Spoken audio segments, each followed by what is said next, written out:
প্রিয় শিক্ষার্থীবৃন্দ, আসসালামু আলাইকুম। ফজলুল হক মহিলা কলেজে অনলাইন ক্লাসে আপনাদের স্বাগতম। দীর্ঘদিন যাবৎ অর্থাৎ 2 সপ্তাহ যাবৎ আপনাদের ক্লাস নিতে পারেনি বিভিন্ন কারণে। আমার বাসায় নেট প্রবলেম ছিল একটু। পাশাপাশি আমি আপনাদের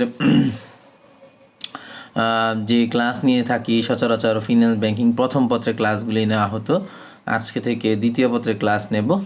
তো welcome to my online class. আমি Mohammad Mostafizur Rahman Kajal, lecturer, department of marketing, Fazlul Haque Mahila college. আপনাদের দ্বাদশ শ্রেণীর ফিনান্স ব্যাংকিং ও বিমা দ্বিতীয় পত্রের আজকে অধ্যায় 2 কেন্দ্রীয় ব্যাংক নিয়ে আলোচনা করব। তো আজকে আপনাদের নর্মালি দ্বিতীয় পত্রের আপনাদের সিলেবাস অনুসারে কোনো পড়া হয়নি করোনার কারণে। তো আমি চেষ্টা করব আপনাদের সিলেবাসগুলো কমপ্লিট করে দিতে ফাইনালের আগে এইচএসসি, কারণ আগামী মাস থেকে আপনাদের ক্লাস ওপেন হতে যাচ্ছে। তো যাই হোক, তখন আমি সরাসরি ক্লাস নেব আশা রাখি ইনশাআল্লাহ, এবং আপনারাও কলেজে আসবেন, স্বাস্থ্যবিধি মেনে কলেজে ঢুকবেন। তো যাই হোক, আপনাদের যে আজকে যে ক্লাস নেব কেন্দ্রীয় ব্যাংক, কেন্দ্রীয় ব্যাংকের আজকের আলোচ্য বিষয় হচ্ছে কেন্দ্রীয় ব্যাংক কি, কেন্দ্রীয় ব্যাংকের আওতা ও পরিধি, কেন্দ্রীয় ব্যাংকের কার্যাবলী। প্রথমে হচ্ছে কেন্দ্রীয় ব্যাংক কি। কেন্দ্রীয় ব্যাংক সরকার কর্তৃক প্রতিষ্ঠিত ও নিয়ন্ত্রিত এমন একটি আর্থিক ব্যাংক যেটি দেশের অর্থনৈতিক কল্যাণের লক্ষ্যে মুদ্রা বাজার নিয়ন্ত্রণ, মুদ্রা প্রচলন ও সংরক্ষণ, ঋণ নিয়ন্ত্রণ ও ইত্যাদি কাজ করে থাকে।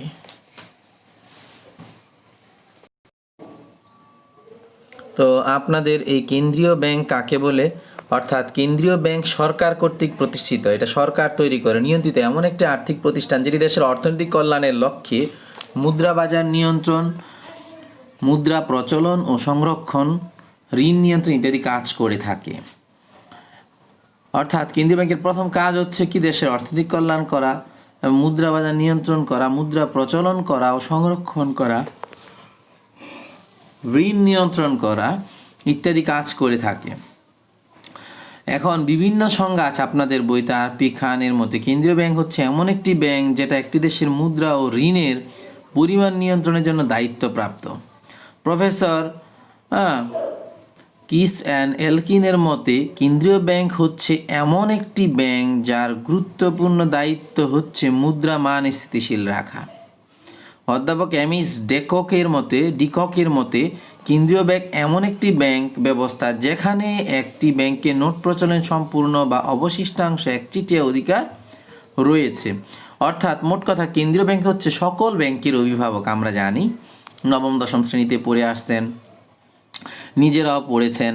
এই যে কেন্দ্রীয় ব্যাংকের কাজ হচ্ছে পুরো দেশে সকল ব্যাংকে নিয়ন্ত্রণ করা, এবং প্রত্যেকটা ব্যাংকের তালিকাভুক্ত যতগুলো ব্যাংক আছে সবই কেন্দ্রীয় ব্যাংকের আওতাধীন, এবং প্রতিটা ব্যাংক, যে কোনো ব্যাংক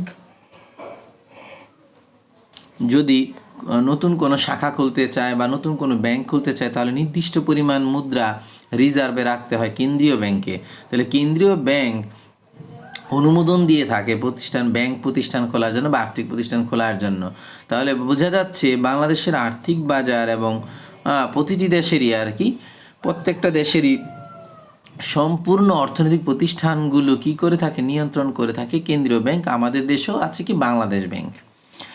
এখন কেন্দ্রীয় ব্যাংক হচ্ছে, আমি আলোচনায় সংজ্ঞায় বলেছি, কেন্দ্রীয় ব্যাংক সরকার কর্তৃক প্রতিষ্ঠিত ও নিয়ন্ত্রিত এমন একটি আর্থিক প্রতিষ্ঠান যেটি দেশের অর্থনৈতিক কল্যাণের লক্ষ্যে মুদ্রা বাজার নিয়ন্ত্রণ, মুদ্রা প্রচলন ও সংরক্ষণ, ঋণ নিয়ন্ত্রণ ইত্যাদি কাজ করে থাকে। এবার 2 নম্বর টপিক হচ্ছে কেন্দ্রীয় ব্যাংকের আওতা ও পরিধি। 1 নম্বর মুদ্রা ও নোট প্রচলন আছে আপনাদের কেন্দ্রীয় ব্যাংকের আওতার মধ্যে। আওতা বা পরিধি অর্থাৎ এটা কাজ কতটুক পর্যন্ত, বা আওতা মানে তার যে সীমানা, এর কার্যপরিধির, সেটা এখানে বলা আছে। প্রথম কাজ হচ্ছে কি, কেন্দ্রীয় ব্যাংকের যে আওতার মধ্যে পড়ে বা পরিধির মধ্যে পড়ে, মানে তাদের কাজটা কি, তাদের মূল লক্ষ্যটা কি। তো মুদ্রা ও নোট প্রচলন করা, অর্থাৎ কেন্দ্রীয় ব্যাংক হিসেবে বাংলাদেশ ব্যাংকের প্রধান কাজ হচ্ছে অর্থনীতির জন্য মুদ্রা প্রচলন, নোট ইস্যু করা। প্রতিটি দেশেই আপনার কি করে থাকে, কেন্দ্রীয় ব্যাংকগুলো মুদ্রা ও নোট প্রচলন করে থাকে। বাংলাদেশে আমাদের 1000 টাকার নোট, 500 টাকার নোট, 200 টাকার নোট, 100 টাকার নোট, 50 টাকার নোট, 20 টাকার নোট, 10 টাকার নোট, 5 টাকার নোট, 2 টাকার নোট, টাকার আর নোট নেই, 1 টাকার কয়েন বের হয়, মুদ্রা বের হয়, 2 টাকার মুদ্রা বের হচ্ছে, 5 টাকার মুদ্রা বের হচ্ছে। এগুলো হচ্ছে কি আপনার মুদ্রা ও নোট প্রচলন। মুদ্রা মান সংরক্ষণ, কেন্দ্রীয় ব্যাংক শুধুমাত্র নোট বা মুদ্রা প্রচলনই করে না, মুদ্রা মানও সংরক্ষণ করে। মুদ্রা মান বলতে বোঝায়, যেমন ধরেন আমরা পড়ে থাকি মুদ্রাস্ফীতি। কি মুদ্রাস্ফীতি হচ্ছে মুদ্রার দাম কমে যাওয়া এবং কি দ্রব্যমূল্যের মান বেড়ে যাওয়া, অর্থাৎ অধিক পরিমাণ দ্রব্যের পিছনে অল্প পরিমাণ দ্রব্য যখন দাবিত হয় তখন তাকে বলা হয় মুদ্রাস্ফীতি। আর মুদ্রামান সংরক্ষণ বলতে বোঝাচ্ছে এই যে মুদ্রাস্ফীতি, যেন মুদ্রামান স্থিতিশীল থাকে, মুদ্রাস্ফীতি বা মুদ্রা সংকোচন বা মানে মুদ্রাস্ফীতি বা মুদ্রা যেটা বলে, অর্থাৎ মুদ্রার দাম অনেক হয়ে যাওয়া, দ্রব্যের দাম কমে যাওয়া, তো এগুলো যেন না হয় সেটা কি কেন্দ্রীয় ব্যাংক নিয়ন্ত্রণ করে থাকে এবং মানটা বজায় রাখে। বিনিময় হার আছে কিছু, যেমন ধরেন বৈদেশিক যে মুদ্রা কেনা বেচা হয় সেটা যেন অধিক মাত্রায় উঠানামা না করে সেদিকে খেয়াল রাখে কেন্দ্রীয় ব্যাংক। ঋণ নিয়ন্ত্রণ, বাজারে অর্থের পরিমাণ যদি বাইরে যায়, অর্থাৎ অনেক ব্যাংক দেখা যায় ঋণ দিকে থাকে, প্রচুর পরিমাণে ঋণ দেয় বিভিন্ন প্রতিষ্ঠানকে বা বিভিন্ন ব্যক্তিকে, তখন বাজারে অর্থের পরিমাণ বেড়ে যায়, তখন বাজার মুদ্রাস্ফীতি দেখা দিতে পারে। এই কারণে কেন্দ্রীয় ব্যাংক কী করে, ঋণের পরিমাণ কমানোর জন্য সুদের হার বাড়িয়ে দেয়। পরবর্তীতে দেখা যায় সুদের হার বাড়ায় দিলে ঋণ নেওয়া কমে যায় এবং পরবর্তীতে যারা ঋণ প্রদান করে বা রিটার্ন করে ঋণের টাকা, তখন কি হয়, তারা দ্রুত পরিশোধ করার চেষ্টা করে। এইভাবে ঋণ নিয়ন্ত্রণ করে এবং প্রতিটি ব্যাংকে সুদের হার নির্ধারণ করে দেয় কারা, কেন্দ্রীয় ব্যাংক। কেন্দ্রীয় ব্যাংকের কাজ হচ্ছে সকল ব্যাংকগুলোকে কন্ট্রোলে রাখা এবং ঋণ নিয়ন্ত্রণ করা। যারা ঋণ নিয়ে থাকে তাদেরকে সুদের হার বাড়ায় দিলে ঋণের পরিমাণ কমে যায়, তখন ঋণ নেওয়া বন্ধ করে দেয় বাংলাদেশে। এরকম একটা পরিস্থিতি সৃষ্টি করে কেন, কারণ মুদ্রা বাজারকে নিয়ন্ত্রণ করার জন্য, ঋণের বাজারকে নিয়ন্ত্রণ করার জন্য। বাজারে অর্থের সরবরাহ, কেন্দ্রীয় ব্যাংক যখন দেশে দেখে যে বাজারে নগদ অর্থের ঘাটতি রয়েছে তখন বাজারে নগদ অর্থের বৃদ্ধি ব্যবস্থা করে। কিভাবে, অর্থাৎ ব্যাংক তখন কি করে, বিভিন্ন প্রতিষ্ঠানকে বা বিভিন্ন ব্যক্তিকে ঋণের অফার দেয়, বিভিন্ন ধরনের সুযোগ সুবিধা দেয়, তখন ওরা ঋণ কি করে, ঋণ নিয়ে থাকে, তখন অর্থের ঘাটতি কমে যায় এবং বাজারে আপনার নগদ অর্থের ঘাটতি থাকলে বিনিয়োগ বাধাগ্রস্ত হয়। এই জন্য বিভিন্ন জায়গায় বিনিয়োগ করে বাংলাদেশ ব্যাংক, অর্থাৎ কেন্দ্রীয় ব্যাংক। তারপর হচ্ছে বৈদেশিক নিয়ন্ত্রণ, যেমন বৈদেশিক বাণিজ্যগুলো আছে, বিভিন্ন বিনিময় নিয়ন্ত্রণ হবে, এখানে বৈদেশিক বিনিময় নিয়ন্ত্রণ হবে। অর্থাৎ বৈদেশিক বিনিময় বলতে যত এলসি খোলা থাকে বিভিন্ন অর্থনৈতিক বা বাণিজ্যিক প্রতিষ্ঠানের সাহায্যে বিভিন্ন দেশের যখন এই বৈদেশিক লেনদেনগুলো হয়, এই বৈদেশিক লেনদেনগুলো নিয়ন্ত্রণ করে কারা, কেন্দ্রীয় ব্যাংক। বৈদেশিক বিনিময় নিয়ন্ত্রণ করে কারা, কেন্দ্রীয় ব্যাংক। সরকারের ব্যাংক হিসেবে কাজ করা, কেন্দ্রীয় ব্যাংক মূলত সরকার কর্তৃক প্রতিষ্ঠিত, আমরা সংজ্ঞায় দেখতে পেয়েছি। সুতরাং সরকারের যত অর্থনৈতিক কর্মকাণ্ড আছে ওখানে অর্থায়ন করে থাকে কেন্দ্রীয় ব্যাংক। সরকার কেন্দ্রীয় ব্যাংকের নিকট থেকে ঋণ নিয়ে থাকে, কেন্দ্রীয় ব্যাংকের কাছ থেকে কী করে থাকে, ঋণ নিয়ে থাকে বিভিন্ন উন্নয়নমূলক কাজে। কেন্দ্রীয় ব্যাংকও সরকারকে কী করে থাকে, ঋণ দিয়ে থাকে। কেন্দ্রীয় ব্যাংক সরকারের পক্ষে বিভিন্ন উৎস থেকে তহবিল সংগ্রহ পরিশোধ করে থাকে। কেন্দ্রীয় ব্যাংক সরকারের বিদ্যমান সংগৃহীত তহবিল সংরক্ষণ করে, প্রয়োজনে ঋণ দান করে সরকারকে কেন্দ্রীয় ব্যাংক। এবং বিভিন্ন আন্তর্জাতিক অর্থনৈতিক প্রতিষ্ঠানের সাথে কেন্দ্রীয় ব্যাংক কী করে, সমঝোতা করে থাকে এবং সম্পর্ক গড়ে থাকে। এবং কেন্দ্রীয় ব্যাংক দেশের অর্থনৈতিক উন্নয়নে সরকারকে পরামর্শ প্রদান করে থাকে। বাণিজ্যিক ব্যাংকার হিসেবে ব্যাংক একটা এন্ট্রি আছে, অর্থাৎ এখানে আসে নাই, অর্থাৎ বাণিজ্যিক ব্যাংকগুলো নর্মালি নিয়ন্ত্রণ করে কেন্দ্রীয় ব্যাংক, কারণ এই বাণিজ্যিক লেনদেনের মধ্যে অনেক টাকা রাজস্ব জড়িত থাকে, বিভিন্ন ধরনের ট্যাক্স ব্যাট জড়িত থাকে এবং বাণিজ্যিক ব্যাংকগুলোকে যদি লাগাম টেনে না ধরে তাহলে দেখা যাবে কি এত পরিমাণ ঋণ দিবে, দেশের মধ্যে মুদ্রাস্ফীতি দেখা দিবে। প্রচুর পরিমাণ অর্থ যখন মানুষের হাতে চলে যায় তখন মুদ্রাস্ফীতি দেখা দেয়। তাহলে বৈদেশিক মুদ্রার রিজার্ভ সংরক্ষণ পরবর্তী এন্ট্রি হবে। তো পরবর্তী বৈদেশিক মুদ্রার রিজার্ভ সংরক্ষণ হচ্ছে বৈদেশিক যে ডলার, বিভিন্ন পাউন্ড বা বিভিন্ন মুদ্রা, বৈদেশিক মুদ্রাগুলো রিজার্ভ করে, অর্থাৎ সংরক্ষণ করে আর কি। তো এখন এই রিজার্ভ যদি ধরে রাখে তাহলে দেশের কি থাকে, ক্রয় ক্ষমতা বাড়ে, বিভিন্ন দেশ থেকে আমদানি রপ্তানির সুবিধা হয়। তো এই ক্ষেত্রে বোঝা যাচ্ছে যে বাণিজ্যিক আপনার বৈদেশিক মুদ্রা রিজার্ভ সংরক্ষণে কি করে কেন্দ্রীয় ব্যাংক ভূমিকা পালন করে। তারপর হচ্ছে মুদ্রানীতি প্রণয়ন। কেন্দ্রীয় ব্যাংক সরকারের পক্ষে মুদ্রানীতি প্রণয়ন করে। এই মুদ্রানীতির উপরে দেশের অর্থনৈতিক অনেকাংশে নির্ভর করে। মুদ্রানীতির মূল উদ্দেশ্য হচ্ছে মুদ্রার অভ্যন্তরীণ ও বৈদেশিক মান স্থিতিশীল রাখা।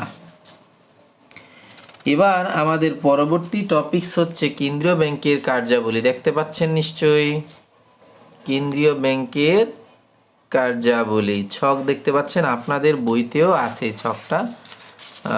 পেজ নাম্বার সম্ভবত আপনাদের 91 বা একটু আগ পিছ হবে, দেখে নিয়েন, আমি নতুন বই থেকে পড়াচ্ছি। তো এখন কেন্দ্রীয় ব্যাংকের কাজ কি? কেন্দ্রীয় ব্যাংকের কার্যাবলী আপনার 4 ভাগে ভাগ করেছে। প্রথম হচ্ছে সাধারণ কার্যাবলী। কেন্দ্রীয় ব্যাংকের কার্যাবলীর মধ্যে ছকটা আপনাদের বইতে আছে, দেখবেন। কেন্দ্রীয় ব্যাংকের কার্যাবলী, প্রথম কাজ হচ্ছে সাধারণ কার্যাবলী। নোট কি করা, ইস্যু ও মুদ্রা প্রচলন। আমরা বুঝতে পেরেছি নোট কিভাবে ইস্যু করে, প্রচলন করে, যেটা আমরা পরিধির মধ্যে একটু আগে পড়েছি। মুদ্রামান সংরক্ষণও পড়েছি। মুদ্রা বাজার গঠন, পরিচালনা, নিয়ন্ত্রণ এটা পড়িনি। মুদ্রা বাজার গঠন বলতে বোঝায় কেন্দ্রীয় ব্যাংকের কাজ হচ্ছে বিভিন্ন উৎস থেকে যখন আপনার বিভিন্ন প্রতিষ্ঠান আমানত গ্রহণ করে, তখন সেই আমানতের টাকা তারা ফান্ড হিসেবে গ্রহণ করে থাকে এবং বিভিন্ন ব্যাংক কেন্দ্রীয় ব্যাংকের নিকট জমা রাখে। তখন এটা মুদ্রাবাজার গঠন হয়। কিভাবে?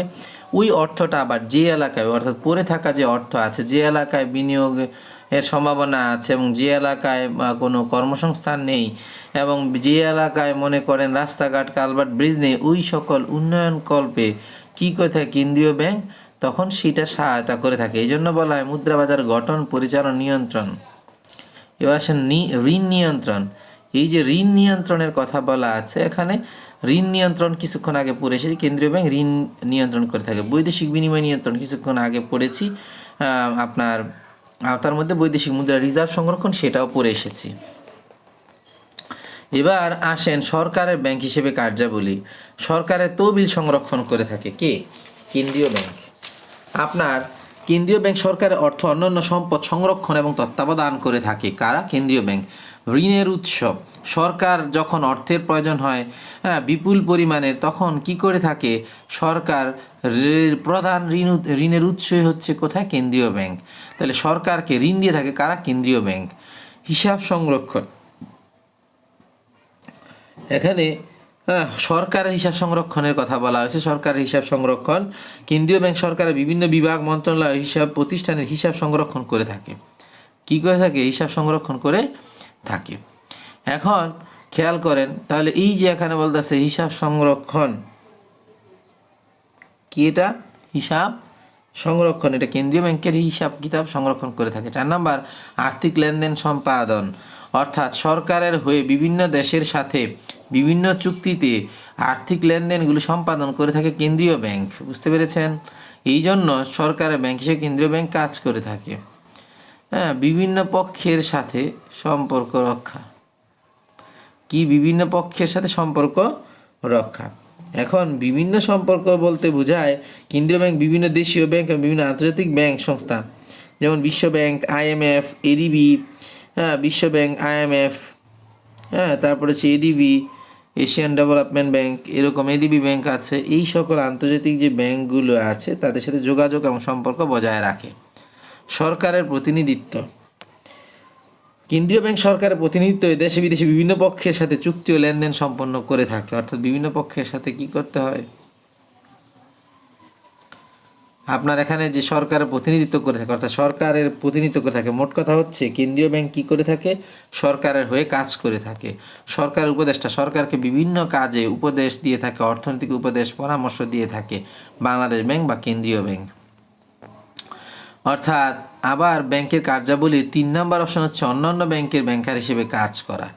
ব্যাংক গঠন ও সম্প্রসারণ, অর্থাৎ বিভিন্ন দেশের অভ্যন্তরে যদি কোনো ব্যাংক বা গঠন করে অথবা সম্প্রসারণ করে বাড়াতে চায় অথবা ব্যাংকের শাখা বাড়াতে চায়, এই ধরনের কাজ হলে অনুমতি লাগে কার? কেন্দ্রীয় ব্যাংকের। তখন কেন্দ্রীয় ব্যাংক যদি অনুমোদন দেয় তাহলে বিভিন্ন ব্যাংক গঠন সম্প্রসারণ করে থাকে। আর কি? কেন্দ্রীয় ব্যাংক।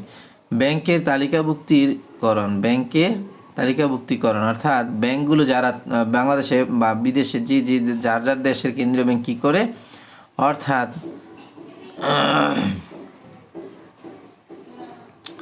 হ্যাঁ আপনার তালিকাভুক্ত করে ওই সকল ব্যাংকগুলোকে নিকাশঘর হিসেবে কাজ। বিভিন্ন ব্যাংকের সাথে বিভিন্ন ব্যাংকের চেকের আদান প্রদান হয়ে থাকে, এক ব্যাংকের চেক আরেক ব্যাংকে যায়, আরেক ব্যাংকের চেক আরেক ব্যাংকে যায়, এইভাবে চলতেই থাকে। তখন এই যে এলোমেলো একটা পরিস্থিতি, তখন এগুলো ঠিক করার জন্য কি করা হয়েছে,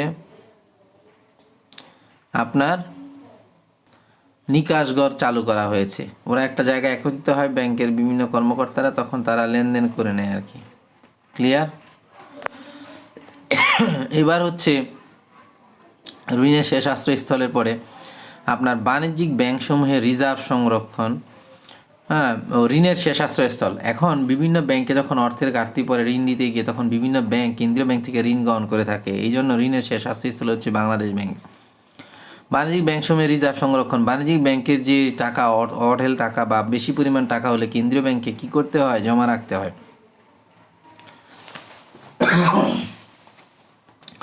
এখন এই যে আপনাকে বাণিজ্যিক ব্যাংকসমূহ রিজার্ভ সংরক্ষণ, তাদের যে অর্থ আছে সেই অর্থগুলো রিজার্ভগুলো সংরক্ষণ করে রাখা, এবং বাণিজ্যিক ব্যাংক যদি বিদেশের ব্যাংকের সাথে বৈদেশিক ব্যাংকের সাথে লেনদেন করতে চায় বা এলসির মাধ্যমে যারা লেনদেন করে, তখন সেই বাণিজ্যিক ব্যাংকের রিজার্ভ কী করে থাকে, কেন্দ্রীয় ব্যাংক প্রদান করে থাকে, মানে সে সংরক্ষণ করে থাকে। হিসাব নিরীক্ষণ, কেন্দ্রীয় ব্যাংক বিভিন্ন ব্যাংকে গিয়ে গিয়ে তাদের হিসাব কিতাব ঠিক আছে কিনা যাচাই বাছাই করে লোক পাঠায়। ক্লিয়ার? এবার তারপরে হচ্ছে ঋণ আদায়ের সহায়তা, বিভিন্ন ব্যাংকে যখন ঋণ অতিমাত্রায় বেড়ে যায় তখন ঋণ আদায়ে সহযোগিতা করা হয়, বিভিন্ন বুদ্ধি দেওয়া হয়।